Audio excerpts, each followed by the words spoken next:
مجھے یہاں پر شہوات النبوہ کا واقعہ یاد آتا ہے کہ اللہ کے رسول صلی اللہ علیہ وسلم جب سفر معراج پر گئے تو اللہ کے رسول صلی اللہ علیہ وسلم نے روم کے بادشاہ کے پاس دین اسلام کا پیغام بھیجا اور حضرت دحیہ رضی اللہ تعالیٰ عنہ گئے تو اس دربار میں ابو سفیان تھے جو اس وقت تک اسلام نہیں قبول کیے تھے.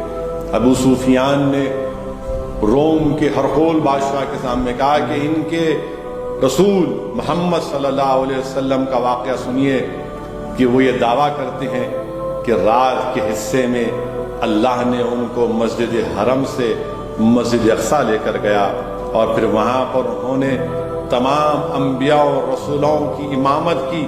اس کے بعد اللہ نے ان کو سفر معراج پر بلایا. وہ تمام رسول اور انبیاء سے ملاقات کیے.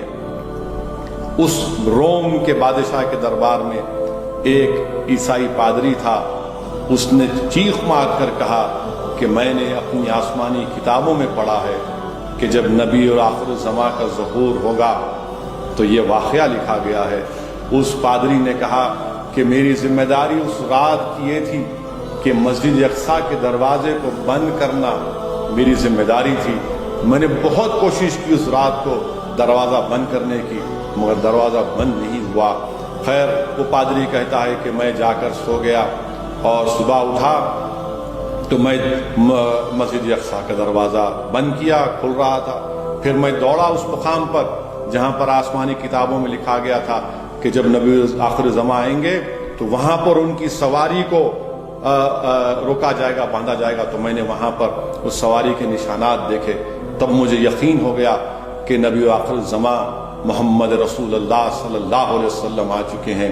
اور وہ پکار کر کہتا ہے کہ سن بادشاہ, میں آج اس دین کو قبول کرتا ہوں اور اشہد ان لا الہ الا اللہ و اشہد ان محمد رسول اللہ کہتا ہے.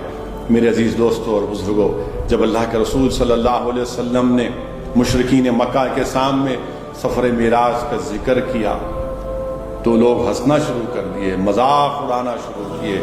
اللہ کے رسول صلی اللہ علیہ وسلم سے سوالات کیے کہ بتاؤ محمد صلی اللہ علیہ وسلم مسجد اقصیٰ کیسی تھی. اللہ کے رسول صلی اللہ علیہ وسلم کے سامنے اللہ سبحانہ و تعالیٰ نے مسجد اقصیٰ کو رکھا. اللہ کے رسول صلی اللہ علیہ وسلم نے مسجد اقصیٰ کی تمام چیزوں کو بتایا. ان کو سمجھ میں نہیں آیا کہ کیا کہہ رہے ہیں, کیونکہ جانتے تھے کہ وہ سچ کہہ رہے ہیں. اور ایک ایک چیز انہیں بتائی کہ یہاں مسجد اقصیٰ میں یہ ہے, یہ ہے, یہ ہے, یہ ہے.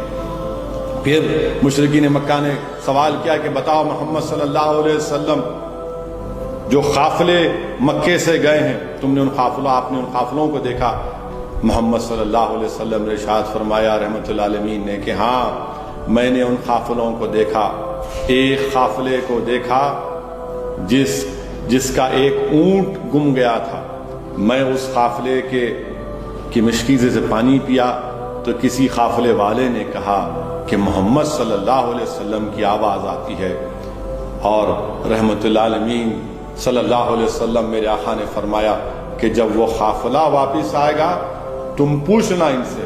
تو مشرکین نے پوچھا کہ بتاؤ محمد صلی اللہ علیہ وسلم وہ قافلہ کب آئے گا. تو اللہ کے رسول صلی اللہ علیہ وسلم نے کہا کہ کل سورج طلوع ہونے سے پہلے وہ قافلہ مکے میں پہنچے گا. پھر پوچھا گیا کہ دوسرے قافلے کے بارے میں بتائیے. اللہ کے رسول صلی اللہ علیہ وسلم نے فرمایا کہ میں نے فلاں مقام روحا پر اس قافلے کو دیکھا اور براق کی تیزی کی وجہ سے اس قافلے میں اونٹ میں دو لوگ بیٹھے تھے, ایک دونوں گرے اور ایک زخمی ہو گیا. تم پوچھنا جب یہ قافلہ آئے گا کہ یہ بات سچ ہے یا نہیں. تو سوال کرنے والے مشرکین نے پوچھا کہ بتائیے محمد صلی اللہ علیہ وسلم یہ دوسرا قافلہ کب پہنچے گا. تو اللہ کے رسول صلی اللہ علیہ وسلم نے فرمایا کہ ظہر کے وقت پہنچے گا. پھر پوچھا گیا تیسرے قافلے کے بارے میں. اللہ کے رسول صلی اللہ علیہ وسلم نے فرمایا وہ تیسرا قافلہ تھا, اس میں بھورے رنگ کے اونٹ تھے اور اس کے اوپر 2 بوریاں لگی تھیں. اور فرمایا کہ یہ سورج غروب ہوتے وقت پہنچے گا. صبح کے وقت اہل حق اور مشرکین کا گروپ جمع ہو گیا اور دیکھا کہ جیسا سورج طلوع ہوا پکار کر مشرکین نے کہا کہ دیکھو سورج طلوع ہو گیا، تو وہاں سے غلامان مصطفیٰ نے آواز دی دیکھو وہ قافلہ آ رہا ہے، دیکھو وہ قافلہ آ رہا ہے۔ جب تینوں قافلے آ گئے اور جو رحمت اللہ علیہ صلی اللہ علیہ وسلم نے فرمایا تھا وہ پورا ہوا، تو اس کے باوجود بھی ان مشرکین مکہ نے کہا کہ نہیں نہیں یہ سحر ہے، یہ جادو ہے، کیونکہ اللہ نے ان کے دلوں پر مہر لگا دی تھی۔ اسی لیے کسی عاشق نے کہا کہ وہ زبان جس کو سب کن کی کنجی کہیں، اس کے نافذ حکومت پہ لاکھوں سلام۔